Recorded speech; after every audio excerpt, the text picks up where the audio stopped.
Hi guys, welcome back to Raya Reviews, and today I'm going to be doing a very special episode on an album that is very near and dear to my heart, 1989 by Taylor Swift. Now, this album came out in 2014 to pretty critical acclaim, mixed reception on the singles, and we will be getting to that.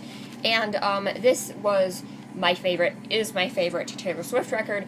I didn't listen to Taylor Swift when she was coming off albums. I believe the first album I ever heard by her was her debut album, which was very country. But I eventually heard Red, and I heard this record from the library. I had the standard edition that I ripped onto an iPod a long time ago, and I would listen to this all the time. This was my favorite Taylor Swift album. It still is my favorite Taylor Swift album. I'm not really a fan of her country stuff as much, and I'm not really a fan of her trap stuff as much either, her more trap-influenced stuff of Reputation. There are some good songs on that album, but this album is incredibly solid synth pop, and I've always loved this album. Now, I had the standard edition on an iPod for years. I now have the deluxe edition right here on the CD. I also have it on Spotify right here. So, yes, this album is fantastic, and I'm going to be talking about the deluxe edition because this is just a CD I picked up recently at my used bookstore, but I had it on my iPod already, and on Spotify, right here, I have,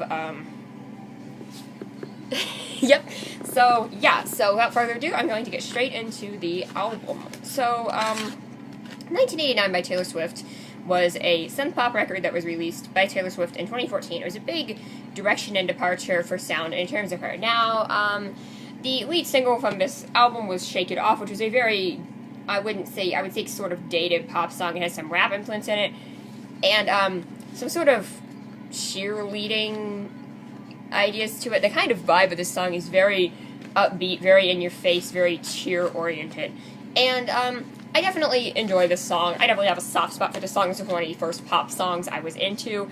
Shake It Off, it's the 6th track on the album. It's the first single off of this record to really cement her change in direction, which I think was for the better. Now, this song in particular is not the greatest. I will acknowledge that. It's pretty corny, and it doesn't really fit her singing style that well, but I will always have a soft spot for this song, as this was one of the first pop songs I fell in love with. Now,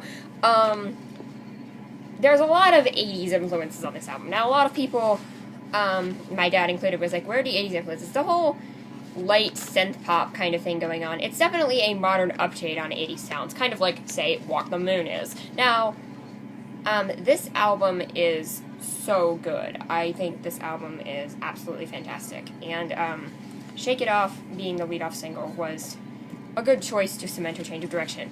And before you're going to say, this song doesn't sound like the 80s at all, it sounds like Mickey by Tony Basil, okay? That's all I'm going to say about it. And it also sounds like Feel It Still, I swear. Portugal the Man ripped this song off pretty bad. Okay, but for real, getting into the track listing itself, the album opens with Welcome to New York, which is a song I will be totally blasting when I go to New York City this summer. That's all I can say. And there's not much to say about this other than this is a great opener and a great dance pop song. Now, it goes into the second single, Blank Space, right after, which is a really solid, ironic song. It comes off as ironic. It's supposed to be ironic. Not like Alanis Morissette ironic, just ironic. And, I really love her delivery on this song, her kind of sarcastic playing into her public image, and this is the kind of clever songwriting that I like Taylor Swift for, and I wish she had tapped into more Reputation.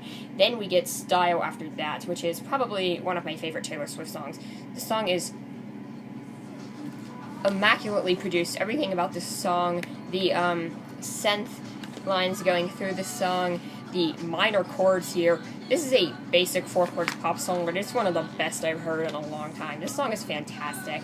I love the image she's going for with James Dean and the classic thing and the pretty girls. There's a lot of that going on in this album. There's a lot of, you know, old school. She always has this kind of old school Hollywood thing. She had Bonnie and Clyde references on A Getaway Car and Reputation, and she always kind of had this vibe. Now she's singing about James Dean. Well, it may not be necessarily my thing. I still definitely respect what she's going for this song. Next up is Out of the Woods, which is a song that a lot of people seem to either dislike or complain about. Now, I don't know why. I personally really love this song. I know the chorus is very repetitive, but I love the production on this song. I love the synth hits here, and my favorite part is by far the bridge. Probably one of my favorite moments in any Taylor Swift songs is the bridge of a song. I love her delivery. It's so over the top, but she absolutely sells it. This is one of my favorite songs on the record. The lyrics are cheesy, but she plays into it so well with her delivery. This is something that Taylor Swift is good at. And again, I wish she had tapped into this more on Reputation. She's good at doing this kind of delivery. And she's also proves herself to be a good singer. I've heard live performances of a lot of these songs. I do think she is a good singer. And, again, I really love the build-up of the backing vocals and the percussion here. The swell of this song is so massive and so good. This song is absolutely fantastic, in my opinion. And this high note here is probably one of my favorite Taylor Swift moments. Next up is All You Had to Do Was Stay, which is a song that is pretty good as well. Now, I really do like the way this song sounds. It's really catchy. I kind of like the stay in the background. It's very clean, polished synth pop. Again, it doesn't really sound like anything else in 2014 in that era. Again, it's kind of like 2014, 2015 kind of had this like retro thing going on with music in general. Of course, you had Meghan Trainor. You ended up with Walk the Moon. You ended up with some other acts that were playing into the more retro side, retro 80s synth stuff in particular. You got Charlie XCX, and I really do like this song. And it's not the most complex thing in the world, but I still think this is a really solid song to listen to and enjoy. Next we have Shake It Off, which I already discussed, and then we have I Wish You Would, which is a superb song. Again, I love these massive pop choruses. This is why this album reminds me of the 80s. Not so much in the sound or the production. There's a lot more of a modern update on that kind of sound. But this kind of massive pop choruses that you think of when you think of the 80s, that just swell in your speakers. Those are the kinds of songs that this album delivers, and delivers them well. And again, her delivery is so good. This song is just so fantastic. Again, I love her vocal tone, and it fits the songs so well. This is the kind of music that Taylor Swift should always make, and I'm a little bit concerned for TS7. I'm hoping TS7 will be like this and not like Reputation, but... or at least go back to country. Be something other than Reputation, please. But this is her best album. And again, going on into Bad Blood, which is easily the worst song on the record. This is the most rap-influenced song, I guess I could say, which is not necessarily a bad thing when non-rap artists take influence from hip-hop. That's been done for years, and some of them do it quite well. And some of them are able to take influence from hip-hop and make it work, or actually recruit actual rappers, which there is a version of this with Kendrick Lamar, which isn't much better. I don't know why Kendrick Lamar can't do guest verses, because like his like own songs are really good, at least the ones I've heard, but his guest verses just suck. Anyway, this song is really not the greatest. It's kind of cheesy in a way that makes me laugh. I think it's one of those so bad it's good kind of hilarious songs. The video, too, it's hilariously over the top. It's the kind of thing I miss about pop music. Songs that are hilariously over the top and are just instantly memeable. That's kind of why I like Old Town Road, even though I hate it. Next up is going to be Wildest Dreams, which is a great ballad. Again, I love the airy synth production, the light vocals here, the cooing, the sexual undertones of this song. This is one of those songs, this is like what Dress was trying to be on Reputation, and this song really sells it. She may never release another Wildest Dreams again. This song is so good. Again, the bridge, so powerful. I'm a sucker for some good, strong bridges. That's why I love Katie Tunstall's Tiger Suit era. It has some good, strong bridges, but this song, it just feels so... Again, the production is so good. This is all synths and computers. This is not... There's not a lot of organic instrumentation going on here. Now, I have heard her do this live with just a guitar. Now, when I say I've heard these live, I've never seen her in concert, but I have seen live videos on YouTube that other people have taken of Taylor Swift. And, I saw her playing guitar and doing this song in concert, and, it sounds good in an acoustic setting as well. Taylor Swift's, in my opinion, this style of song is her best style of song. This, or the more acoustic, folky songs like Safe and Sound. I really love that song from the Hunger Games soundtrack. Now, moving on, we have How You Get the Girl, one of the weaker songs here, honestly. I kind of like the message she's going for with the guy, How You Get the Girl, but I just find the chorus kind of annoying. And there's a lot of, oh, rain, insane. There's a lot of that going on, and it's not my favorite. Next up, we get This Love, which may be one of my favorite Taylor Swift songs. To me, this is, like, honestly, even a better version of Wildest Dreams. Except it's, like, Wildest Dreams inverted. It's a happy song. The love came back. Wildest Dreams is about the love leaving. To me, Wildest Dreams and This Love are a perfect parallel. Two songs that are just so good. But honestly, I think I might prefer this one. I love the gentle vocals. Again, these are the types of songs that Taylor Swift should make. The production is so good.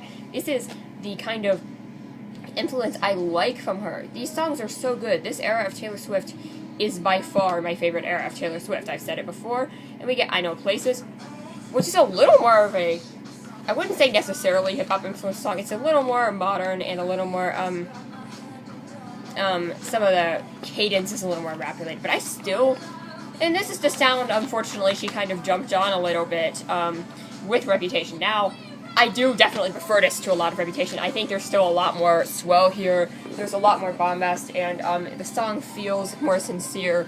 The production, again, really suits her voice well, unlike on a lot of Reputation, where the bass just drowns everything. Trust me, I'll review that album, sometime, but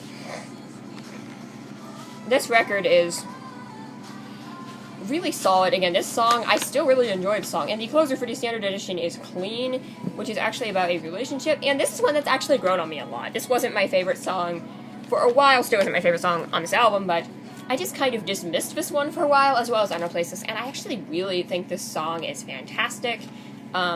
It's a great little way to close the record about relationships and complex stuff.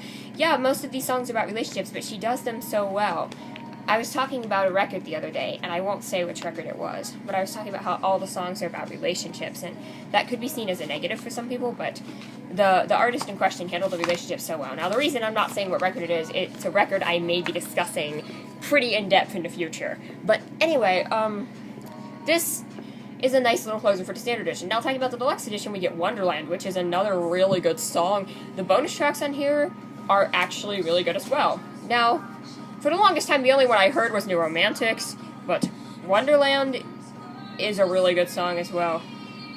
Again, playing into some of the, like, kind of rap cadence more, I guess I would say, but it's, I love this tone of Taylor Swift. It's kind of like I Know Places Part 2, and I think I prefer this song. Honestly, I didn't realize how good the bonus tracks were on this album as well. Next is You Are in Love, which is another one that's, like, way better than I remembered or had ever, like, really thought it was.